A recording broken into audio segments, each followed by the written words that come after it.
Yes, thank you for great introduction. It's a pleasure to be here. And before I start, I want to say that this presentation has a code page, so if you want, you can open it and look. Yes, thank you. And if everyone who wanted already opened it, then we can move on. But well, there are a few questions why I'm here with that talk. And well, first, I have a passion in streaming and streaming data processing, streaming data analysis. I also believe that, well, not every problem needs some like serious tools or like some data bazookas I wrote there, and simple things that actually work better in long-term maintenance. So actually, over-engineering is a problem, not a problem of simple things. And this talk mainly about Python-friendly tools, but mostly about FastStream and partially Pydantic, but also like Redis, Postgres, Apache Superset, which all should be familiar. Well, we just had a great Postgres overview, so and Apache Superset is a visualization tool based on Python, should be also easy. And well, for myself, I recently opened the FastStream. It's a relatively new package, which is like a successor of Propan, and it unifies the way to communicate with different brokers like Kafka, RabbitMQ, Nats, Redis, etc. And they actually very inspired by Fast API. So well, it's easy to work with FastStream as is Fast API. I believe they took the name from Fast API.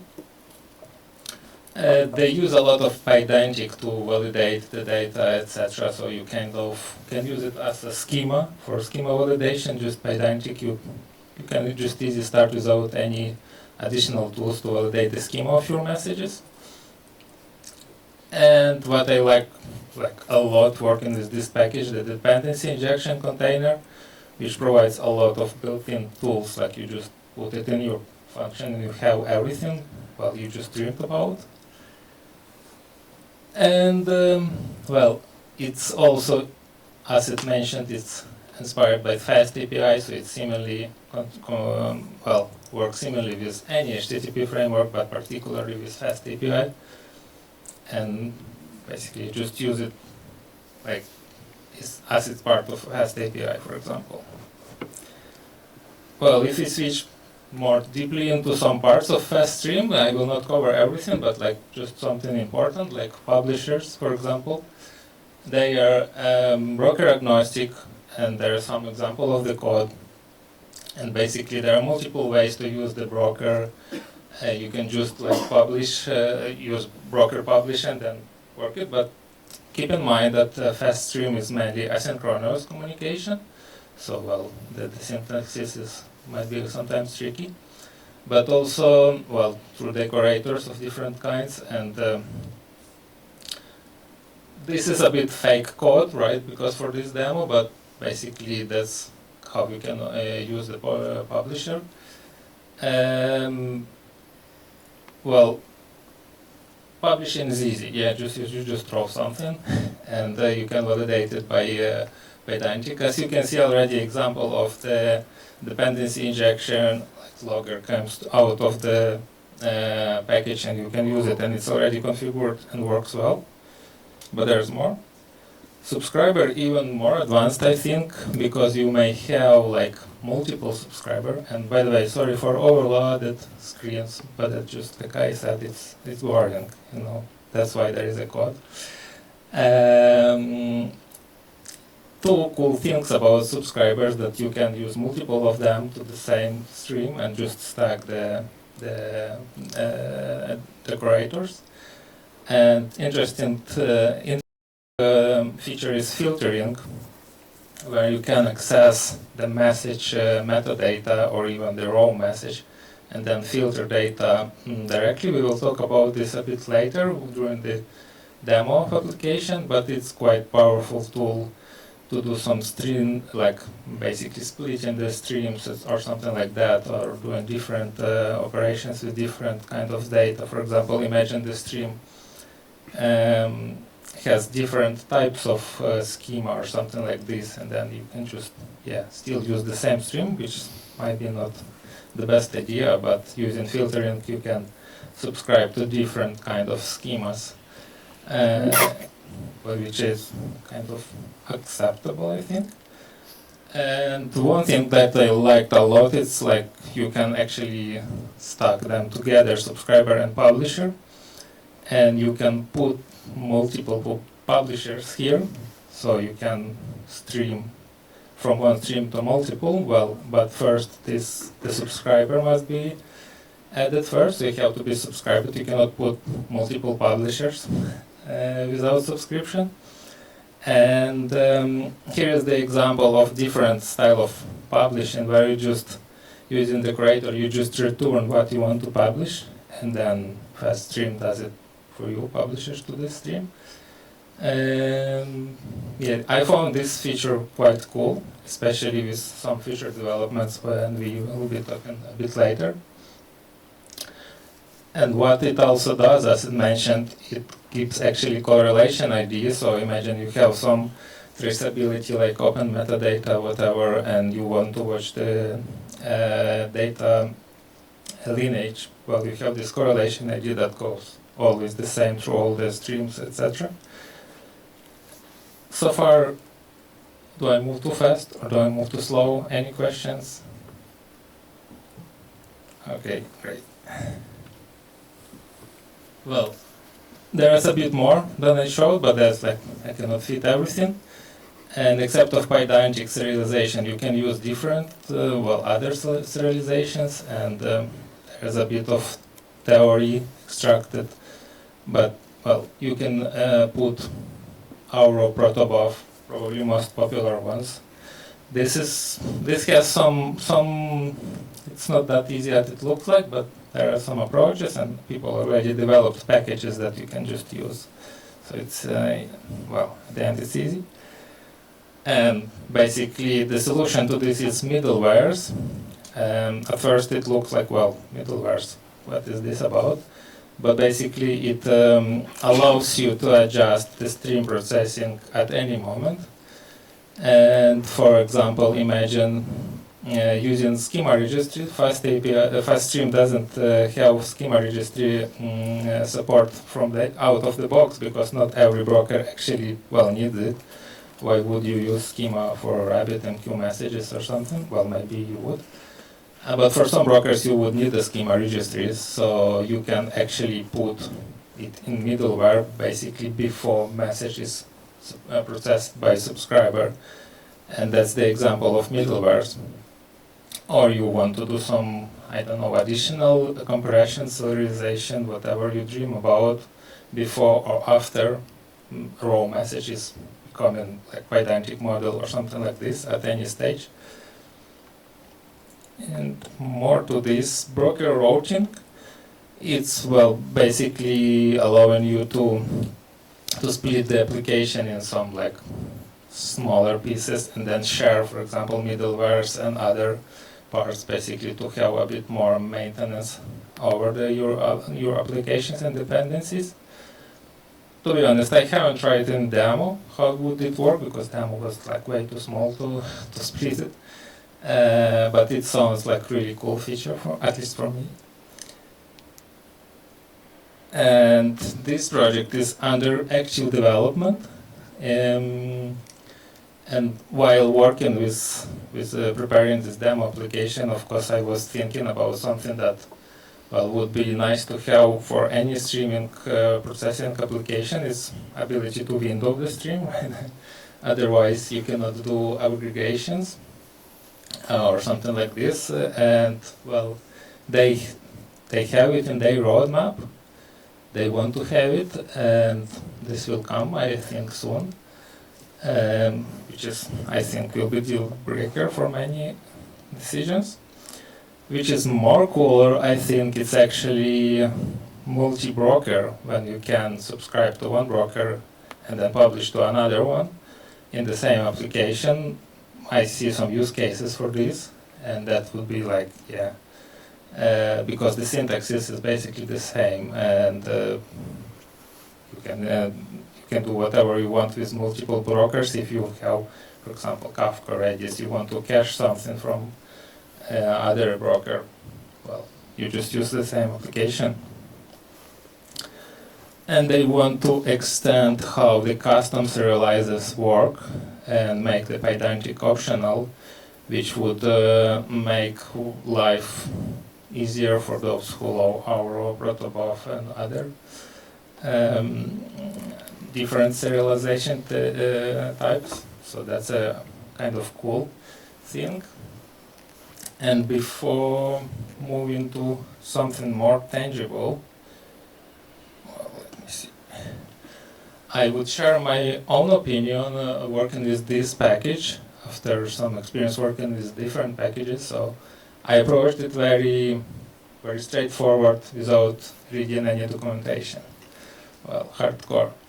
And I think it was my one of the best experiences when things work as you assume.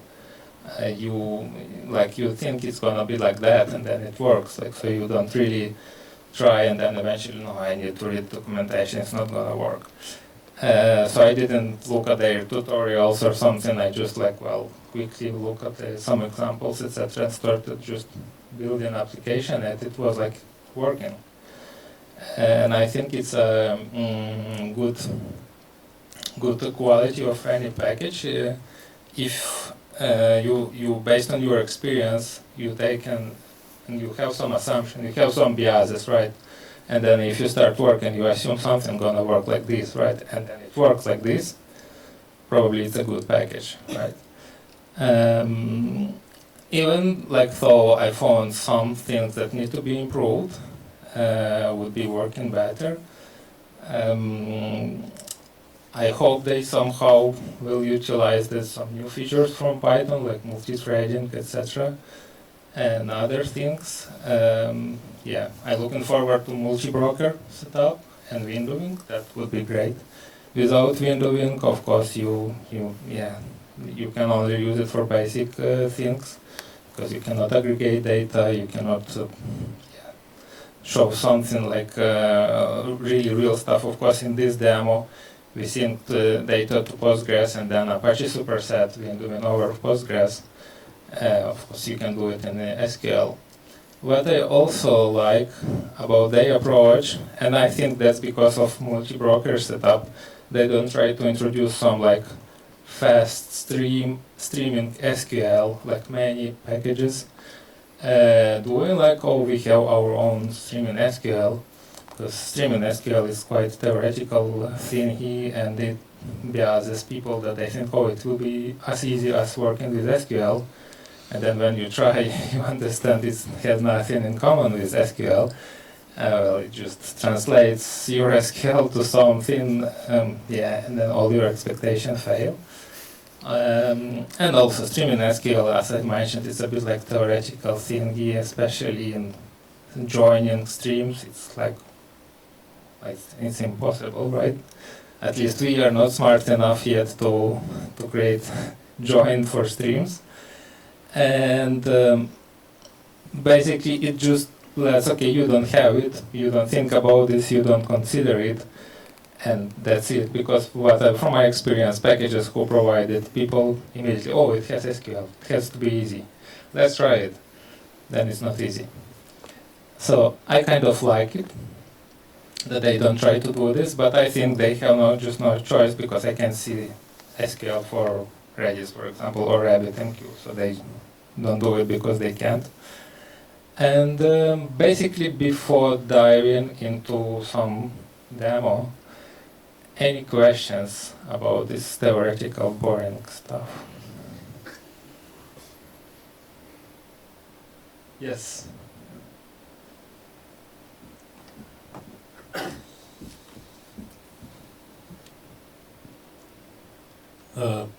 So I don't know about other streaming providers, but these, at least SQS and Kafka, have very different semantics, how they handle errors with DLTs and so on. So how can you put it all under a single interface?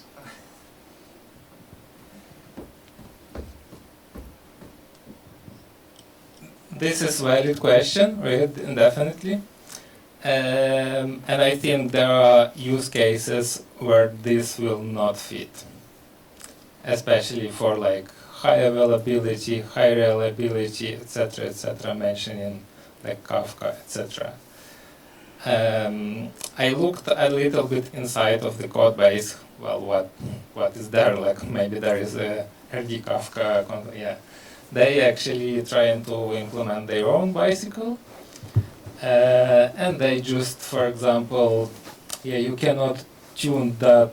For example, I looked at the Kafka broker. You cannot tune this as much as you can tune with other packages. So, well, they give like most common configuration keys, and that's all what you can do in broker, right? Something like, yeah, how often it will be pushed, etc., something common that we normally configure like for Kafka, but not high-level configuration.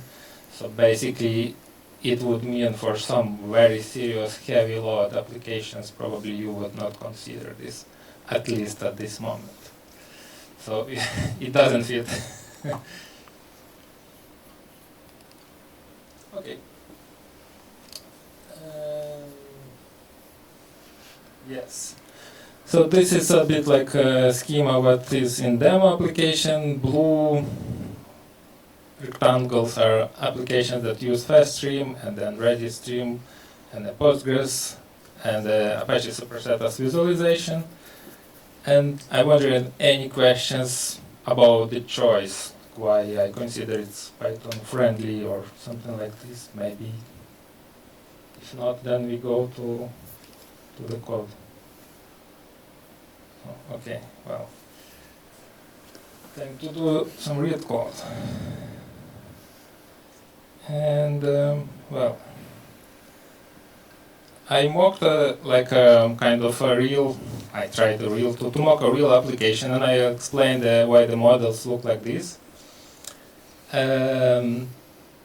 So basically, this mock application it's kind of like application level change data capture. When it's not like we are reading some bin log or something like this, but when something is happening, application explicitly creates an event about this, and then other applications can subscribe and capture these changes. For example, I introduced this created at because I was trying to do some windowing, like without having these capabilities. And another condition was like not introducing something not Python friendly and something like complex, but basically, okay, well, I decided to use this application, but I want Windows, so like what? I cannot say it was a success. It was quite difficult, memory inefficient, etc., and not flexible, so of course they need to introduce this windowing if they want to get it. And if you look closer on this application, well, I tried to simulate it as close to some real situation. That's why I created at kind of like variates to introduce like real windowing, like late arrival events, etc. But I haven't included these experiments in this demo because it would be like really ugly. Something like this because the performance was like not good and code was very chaotic, etc. What I want to show also, so basically this is the service that, well, kind of captures the streams and puts them into a Postgres database. And so basically you, as I mentioned, you can actually access the real message, like what is actually coming from Redis, right? If you just add it somewhere like,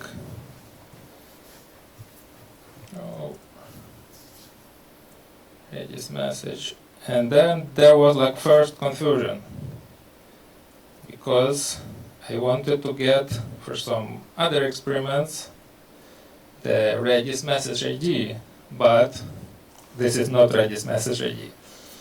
even though it's confusing because that's how it's called in Redis Streams message ID, and I thought like, well, it's a Redis message ID which is timestamp based, which is very convenient if you want to select a range or start from, because I thought like, well, how to start from different offset, and then in Redis it's easy because it's timestamp based. Well, you want to start from 1 hour ago, just calculate 1 hour ago timestamp, but it's actually not broker message ID. This is just unified fast stream message ID. And if you want to access the real broker ID, you have to go really deep into this raw message. And depending on your broker, it could be ugly or very ugly code, but it's possible. This is one thing that was confusing and was a bit difficult to find in some documentation or something like this. If we look at, well, any logs, what I also would be nice, you see a lot of logs, but, well, I don't publish this. This is not me, and as a software developer, I would like to have a control about what is logged or not, because, well, if I don't need these logs, and then they're like, and we capture in the logs, then there's just system overloaded because they log in everything. Even more, I was playing with filtering that I mentioned earlier, and basically, if you introduce a filter on subscriber, meaning like you want just to some kind of messages from this stream, and for example, I don't care about the rest, right? Imagine stream has multiple different schemas, and my team only cares about one of them. So that's it, I introduced one subscriber. So how they implemented login in this case, all the messages that do not fit in your filter, they are actually logged like long error message. So when I tried it first time, I opened the log, I was like, what did I do wrong? Yeah, like it looks, something is not working, and then I just realized, well, the login, this message doesn't have a subscriber. And that was a bit confusing and was not clear. And again, these logs, well, I don't want them to happen, right?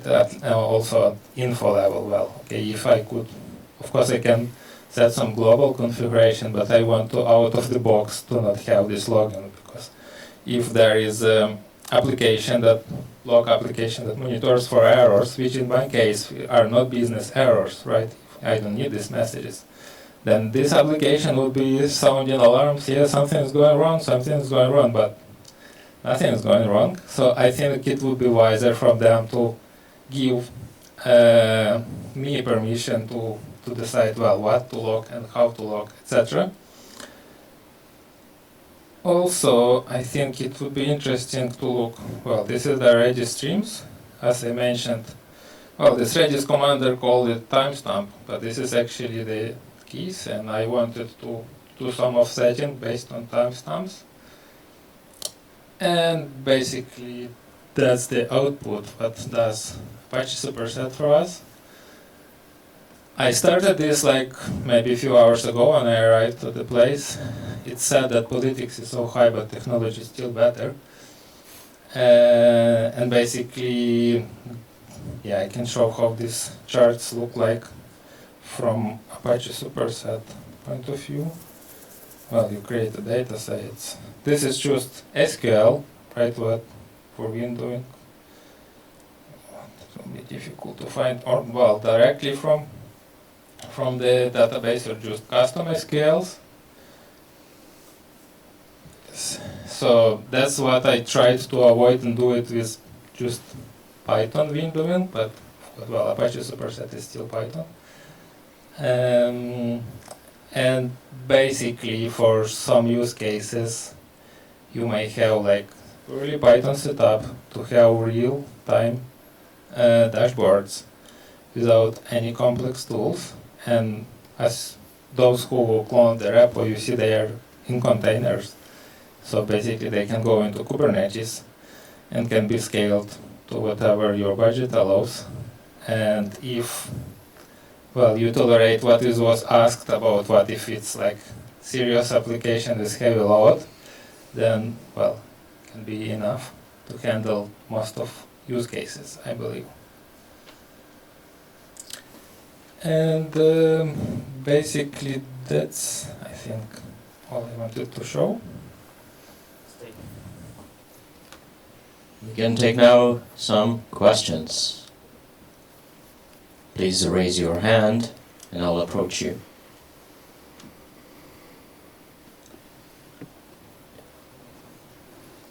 Anyone? No? All right. Then big round of applause for Dima.